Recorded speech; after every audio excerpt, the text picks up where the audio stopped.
Hello, good evening, welcome. I am Christiana Limniadis, Director of Preservation Services for Preservation Buffalo Niagara. We are going to get started for tonight. It's a beautiful night out, so I'd love to get to all the wonderful information that Jeff is going to share with us tonight. Again, we are here for what we've billed as an Intro to Gay Places initiative, and Dr. Jeff will be joining us shortly to kind of go over, what is the Gay Places initiative, what have we been up to, but then pivot to kind of really give us some updated information on one of the sites that we have highlighted in the blog series, which is Hotel Lenox, located at 140 North Street in the Allentown neighborhood of Buffalo. So that'll be what we'll be talking about tonight. But before that, if you can go to the next slide, Jeff. We are, again, Preservation Buffalo Niagara, your hosts for tonight. We are your local historic preservation advocacy organization. Our mission is to identify, protect, and promote our unique architecture and historic legacy and to connect people to the places they love in Western New York. And that's important to keep in mind. In all of Western New York, while our name has Buffalo and Niagara in it, we actually provide services to the 5 westernmost counties of New York State. So no matter where your preservation project is, anywhere from Lockport to Olean, we are here to provide assistance to you with that. This is a webinar format, and I'm sure that there's going to be some really interesting information that Jeff will discuss with us in a moment that we might have questions about. I would love for you to ask your questions. There is the chat box that you'll be able to put those in there, and we'll pull from those and break as we can to address those questions. But on to our speaker, Dr. Jeffry Iovannone. He is a public historian and preservationist from Buffalo and is a master's degree candidate at Cornell University for a historic preservation planning degree. He received his PhD already in American Studies from the University of Buffalo in 2012 and has coordinated the Women's and Gender Studies program at SUNY Fredonia from 2013 to 2021. His areas of interest include LGBTQ heritage preservation, connections between preservation, public history, and social justice, and the use of preservation planning to benefit historically marginalized communities. Iovannone is the co-founder of Gay Places Initiative. It's a joint project with him and Preservation Buffalo Niagara and documents and celebrates LGBTQ historic sites in Western New York. And with that, I will pass it off on to Jeff.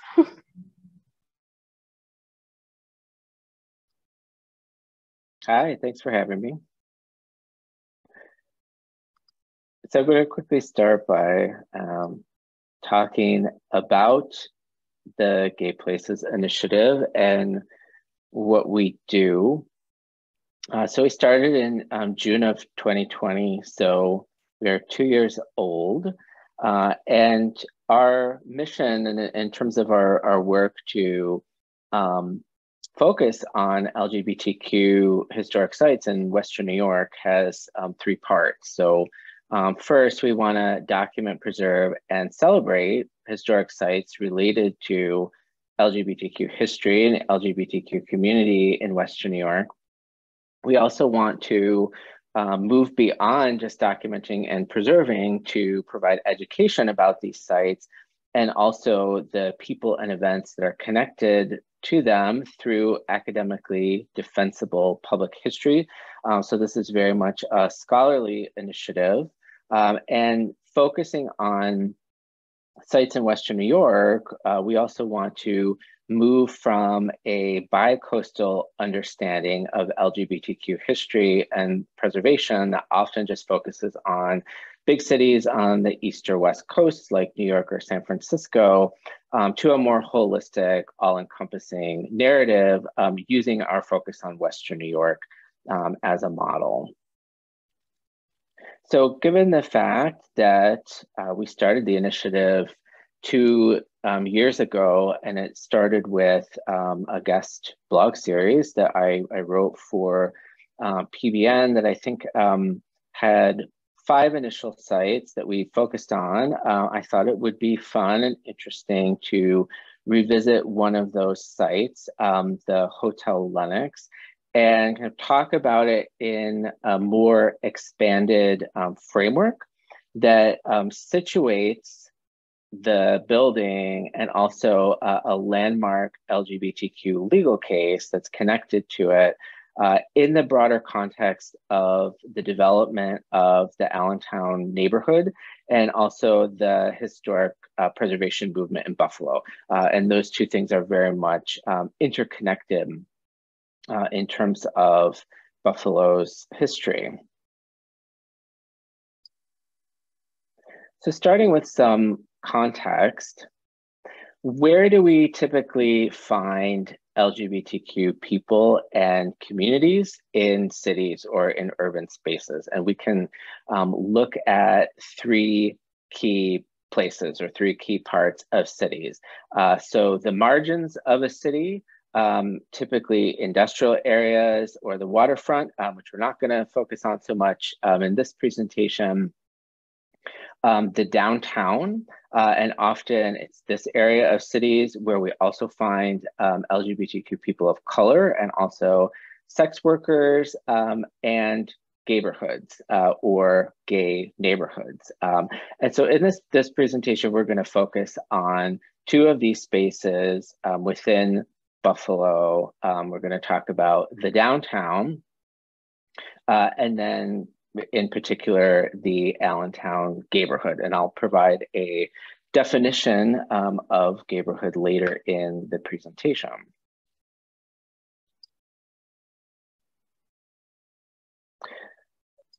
So most of what we know, or a lot of what we know about early LGBTQ history in Buffalo comes from the work of two pioneering lesbian historians, Liz Kennedy and Madeline Davis, who in 1993 published an oral history of Buffalo's working class lesbian community from the 1930s through the early 1960s. And in particular, they documented bars where working class lesbians were congregating during this time period. Okay. So if we start with this early map of Buffalo that shows Joseph Ellicott, planner Joseph Ellicott's grid for the city when he platted what would become Buffalo in 1804. So we can see Niagara Square and then what becomes the commercial and business downtown area. And then compare it to this map created by Kennedy and Davis, adopted from the 1953 city zoning map. So showing a very similar area of the city, but documenting the lesbian and gay gathering places that existed in Buffalo in the 1940s and the 1950s. And that we can see that many of these spaces are concentrated around the downtown area, not so much in what later becomes the Allentown neighborhood or the gayborhood. And I'll talk about why that is and why we see these spaces shifting where they're located in the city after the 1940s and the 1950s.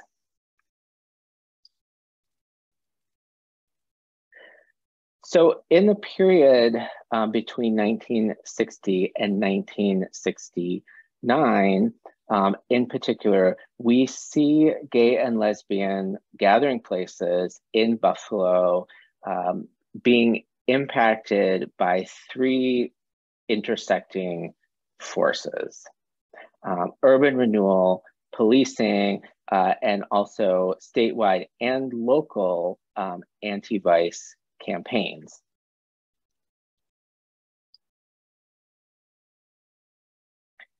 And if we look at the bars that Kennedy and Davis documented in the 1960s in comparison to those that existed in the 1940s and the 1950s, there's not that many of them they're open for a much shorter period of time before they're often targeted by the Buffalo Bureau of Vice Enforcement or the State Liquor Authority and closed. And so that's happening for a variety of different reasons. So first, looking at urban renewal, if we look at this map that is from the city's Downtown Renewal Plan Phase 2 from 1968. There was an earlier phase in 1965 that shows the downtown redevelopment area. A lot of the bars that Kennedy and Davis documented are located directly in this area. So a lot of these spaces are being demolished, in particular to create urban highway systems that better connect the city to the suburbs. So the area that people were gathering is the same area that then in the 1950s and 60s is targeted for the city's downtown renewal plan. Secondly, we see Nelson Rockefeller, or Rocky, being elected governor of New York State in 1959.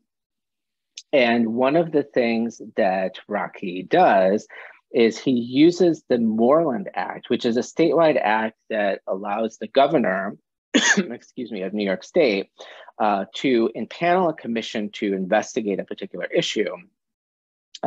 He impanels a Moreland Act commission to investigate corruption within the State Liquor Authority, and the commission finds widespread corruption throughout the state, which leads to anti-vice campaigns throughout the state that are seeking to clean up corruption within the SLA. And even though these anti-vice campaigns weren't specifically targeted at gay and lesbian establishments, they often have a negative impact on them through the reforms and the crackdowns that are happening in the State Liquor Authority in general, where it becomes much less likely that a bar who is in violation can then pay off the police or pay off the State Liquor Authority and remain open and continue to have a liquor license. In terms of the theme of policing, so as part of the anti-vice campaign, yes, we have police forces specifically targeting gay and lesbian spaces, but policing also relates to, in the context of Buffalo, racial tensions within the city, in particular, the East Side riot that occurs in 1967. So here's a map from the New York Times that shows the quote unquote Negro ghetto on Buffalo's East Side, where the riot occurs, that appeared in an article from the New York Times. And then here's a photo of the aftermath of the East Side riot. And what this is depicting is the destruction of white-owned businesses on Buffalo's East Side in protest for the lack of economic opportunities for African Americans within the city.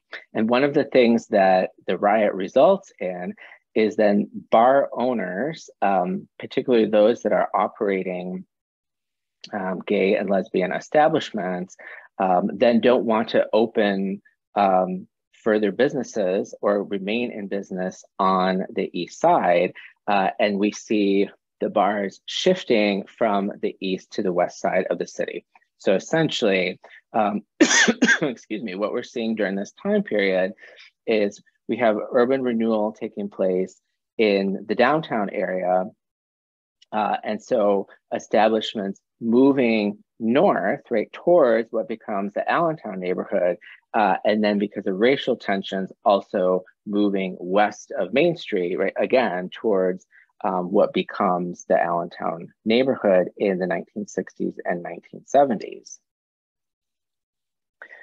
And of course, we have the influence locally of what's happening in terms of gay and lesbian rights in the country at large, in particular, the influence of the Stonewall Uprising that occurs at the Stonewall Inn, located on 53 Christopher Street in Greenwich Village in the early morning hours of June 28th of 1969.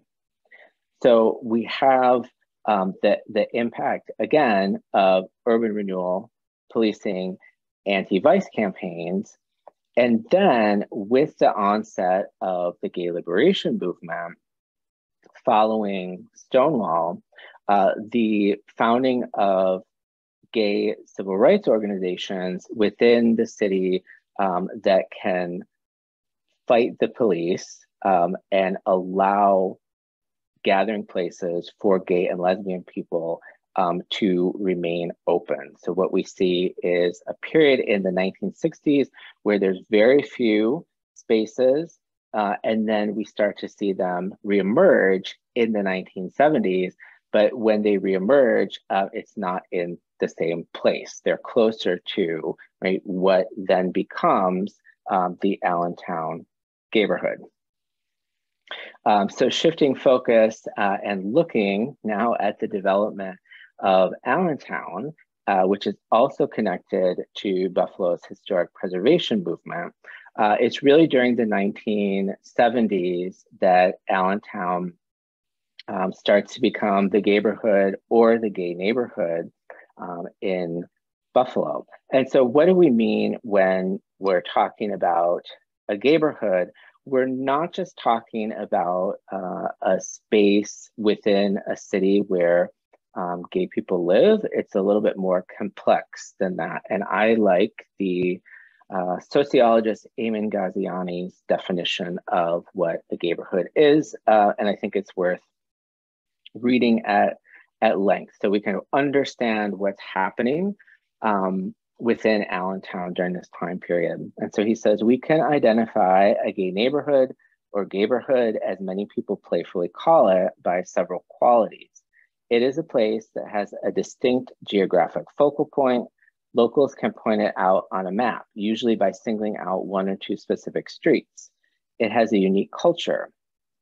Gays and lesbians set the tone of the neighborhood, which is why symbols like the rainbow flag are visible as you walk along the streets, and ritual events like the Pride Parade take place in the area. It has a concentration of residences. Everyone who lives in a gayborhood does not self-identify as gay or lesbian, of course, but many people certainly do. Finally, it has a cluster of commercial spaces, gay-owned and gay-friendly businesses, nonprofit organizations, and community centers that appeal to residents and non-residents alike are based there, right? And so essentially, we can take Ghaziani's definition and transpose it to what we see happening in Allentown from the 1970s onward. And to talk a bit more about the development of Allentown as a neighborhood and its connection to Buffalo's historic preservation movement, we have to look at a particular residence that's located in Allentown on Irving Place, which was the home of Olive Williams, who was an activist and a founder of Buffalo's preservation movement, and it starts the Allentown Association and then also the Landmark Society of the Niagara Frontier. But beginning in the 1950s, what becomes the Allentown neighborhood is already associated with Buffalo's bohemian community, with the arts, with culture, with the founding of the Allentown Arts Festival in 1958.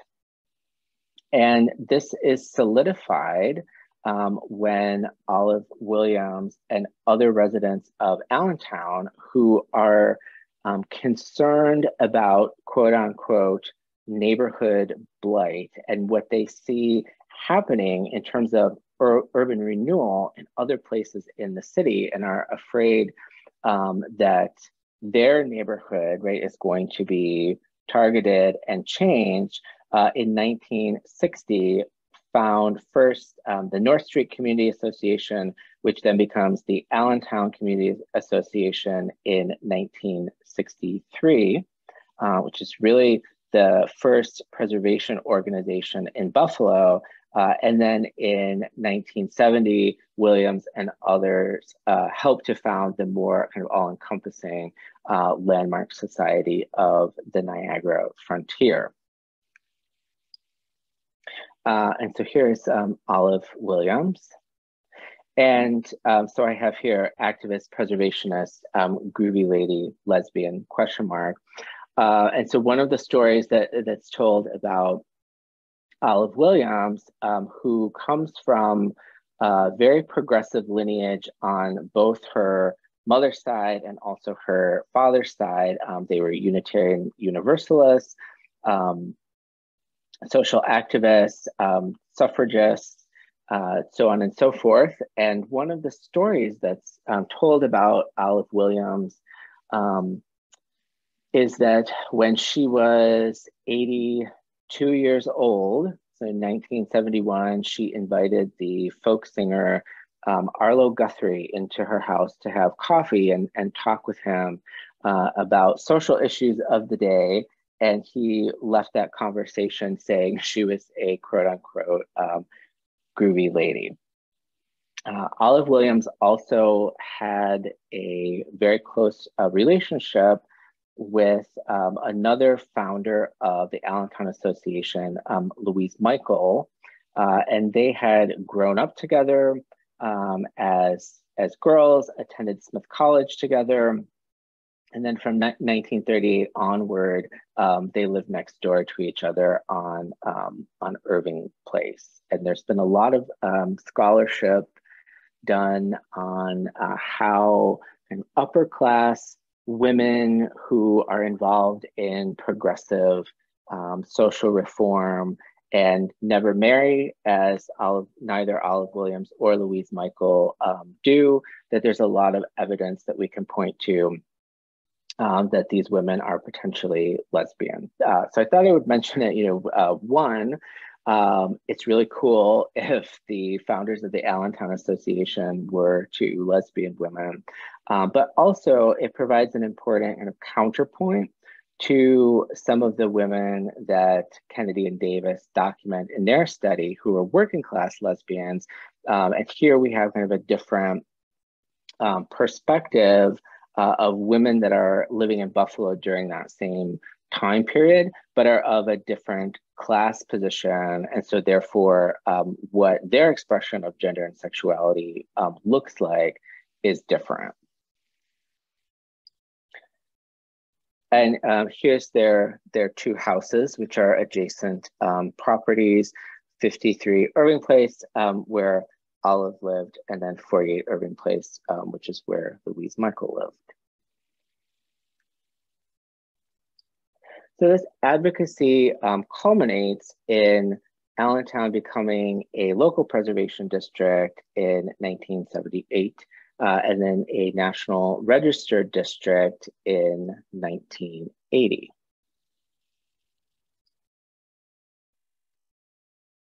Which brings us to the Lenox Hotel and the landmark LGBTQ legal case that's connected to it. And if you go and read the original blog post that I wrote about the Lenox Hotel, I didn't give this bigger context, which I now see is fundamentally important. And the fact that Allentown becomes a preservation district and a national register district shortly before the court case involving gay Buffalonian Bob Uplinger that I'm going to talk about in just a minute. those things are actually very much connected.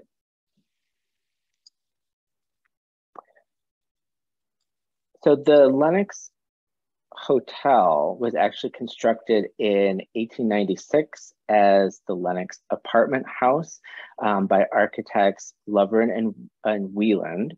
So at the time, it was described as Venetian Gothic style. In contemporary architectural history lingo, we would call that chateau-esque. And the original plan for the Lenox was a luxury apartment house. However, in 1901, it was converted to a luxury hotel to coincide with Buffalo hosting the Pan American Exposition. And the idea is that people of means who were coming to visit the exposition needed a place to stay, and the Lenox was marketed as an ideal location for them. And one of the things that we see from this 1935 postcard of the Hotel Lenox, I should have scanned the back, but we didn't, but I didn't. But on the back of this postcard that was being sold during the 1930s, it said, "A place for particular people." Meaning the Lenox very much marketed itself as a upper class, fancy sort of establishment, right? It had this historical association that was connected to the Pan American Exposition and the height of Buffalo, which is significant in terms of the Uplinger legal case. So Bob Uplinger is a gay man who lives in Allentown, and in 1981, oops, sorry about that. Didn't want to go to that slide yet. 1981, he's out cruising on North Street looking for a sexual encounter when he is arrested by an undercover police officer who is essentially waiting on the grounds of the Lenox Hotel, right, looking for someone to entrap. And one of the reasons why the Buffalo Police Department created this undercover campaign is North Street at the time, so late 1970s, early 1980s, is a known cruising area in the city. So near the Hotel Lenox and also on the corner of North and Delaware around the area of the Williams Butler Mansion, which is pictured here. And one of the things that people who I've interviewed who are around at this time have told me is that gay men who are cruising would sit on the wall of the Williams Butler Mansion. So this is the front elevation of the mansion that faces Delaware. The wall also runs around to the side elevation, which faces North Street. And that was sort of a symbol that you knew someone was cruising, looking for a sexual encounter if they were sitting on the wall near the Williams Butler Mansion. So this kind of entire strip of North Street between Delaware and Elmwood is known as a cruising area and is therefore targeted by the police, right? And part of that is because this quote unquote inappropriate or deviant behavior is occurring in a neighborhood where you have all of these historic buildings and only recently became a National Register and local preservation district. So Bob is arrested and charged with solicitation. Here are his mugshots and fingerprints. And I'm not going to go extensively into all of the legal proceedings that ensue. If you're interested in that, you can check it out in my blog post on the PBN blog, where I go very much into detail of all of the steps of the various legal cases that are occurring both on city level, state level, federal level. But after Uplinger's arrest, who's convicted of soliciting sex from an undercover police officer, he decides that he's going to fight the charges. And one of the reasons for this, and he retains Buffalo lawyer William Gardner, is that in 1980, there was an earlier case, People versus Onofre, which actually resulted in the state consensual sodomy statute being struck down. So the reasoning is, okay, if sodomy, i.e. non-procreative sex acts, i.e. gay sex, is no longer criminalized, then certainly it shouldn't be criminal to solicit someone or to ask someone to engage in those activities. And so Uplinger sues at the city level, where he loses. It's appealed to the state, and that results in the New York State Court of Appeals striking down the state statute against, quote, loitering for the purpose of soliciting deviant sexual intercourse. And this decision is appealed by the state, which is then upheld by the US Supreme Court in 1984. So in other words, the decision to strike down the statute is upheld in 1984. And if one of the things I will point out is that if we look at the local legal proceedings, one of the things that the captain of the Buffalo Bureau of Vice Enforcement, Kenneth Kennedy, and also the district attorney, Richard Arcara, were arguing was that gay men who are cruising in Allentown were kind of sullying this neighborhood, and it was inappropriate for women and children in the area, and residents of Allentown were actually calling the police and making complaints, and the police apparently had a whole logbook of complaints about how these gay men were ruining the neighborhood, ruining this historic neighborhood. So they're actually invoking in the language that they use the fact that Allentown was a preservation district, and sort of weaponizing that information against the gay residents of the neighborhood. So it is not a coincidence if we look at the testimony that they're giving in the legal case, that this area is being targeted by the police, and therefore we see a legal case like this only a few years following the designation of Allentown as a preservation district and as a National Register district. And this photo here, which my apologies is kind of wonky, but you get the idea from Gay Community News, a Boston-based gay newspaper about the Supreme Court case, shows Uplinger posing at his arrest site, which is the corner of Irving and North, right on the corner of the grounds of the Hotel Lenox. And that's what this corner looks like today.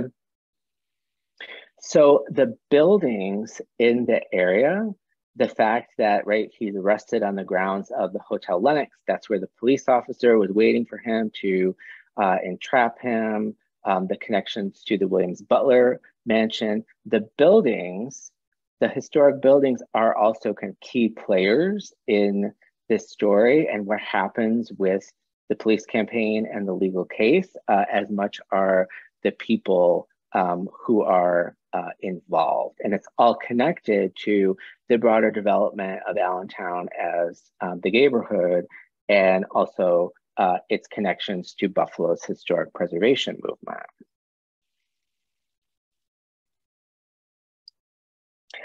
So I will conclude and then open things up for questions with a little sneak peek of what we have coming in terms of the Gay Places Initiative.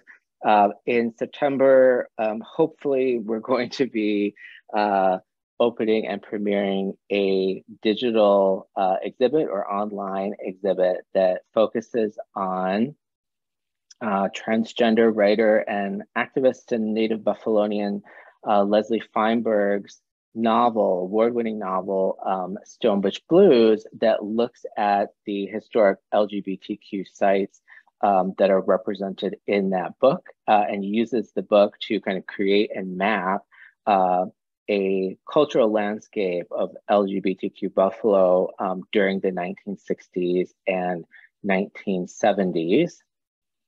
And also, this information that I've just talked about, the connection of Allentown to the development of Buffalo's historic preservation movement, Olive Williams, Louise Michael, suggests that one of the things that we need to do and that we'd like to work on is creating an LGBTQ overlay of the Allentown National Register nomination, where we go back in and we actually document all of the connections to LGBTQ history that exist in Allentown. So those are just some of the things that we're thinking about working on, among others. And if people have questions, I would love to chat with you. Thank you so much, Jeff. As we allow people time to type in any questions, there aren't any right this second. I did have a question, and I've meant to ask you this many times now, and I keep forgetting to ask you about this. But through your oral history interviews that you've been doing with people who were there and in the scene and everything, and finding out how the Butler Mansion was kind of this site for cruising, are there other strips like that were so well known as the cruising strip? Or is it really just that one that was known, or is there other spots in town that people remember that would have been competing with that strip? It seems like this is the big one. I mean, also, excuse me,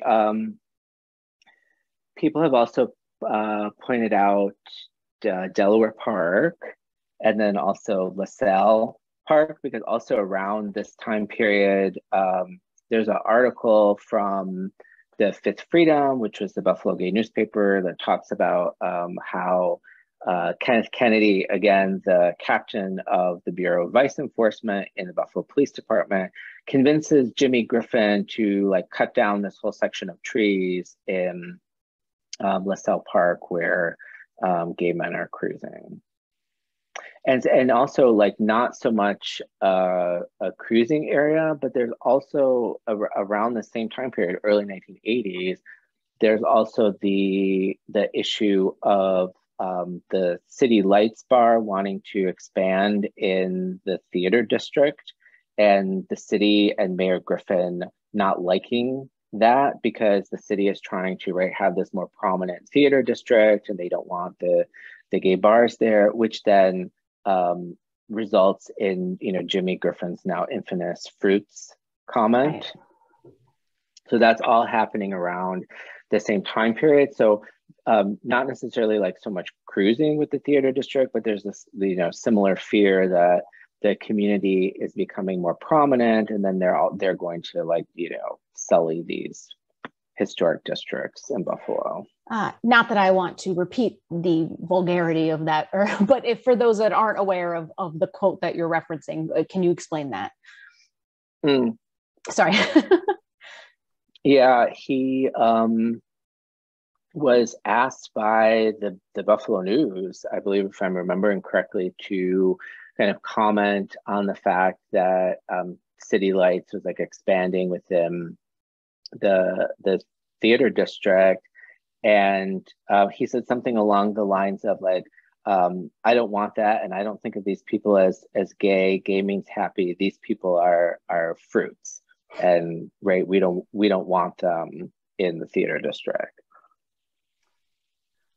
Well, that just shows how much he knows about the theater industry in general. And then I guess another question I have, and I don't know if we even have an answer to this, and again, for everyone watching and attending that, this kind of, you've been researching this topic for so long, and we've been talking and known that the Lenox Hotel is such a prominent LGBTQ site because of this court case and other things.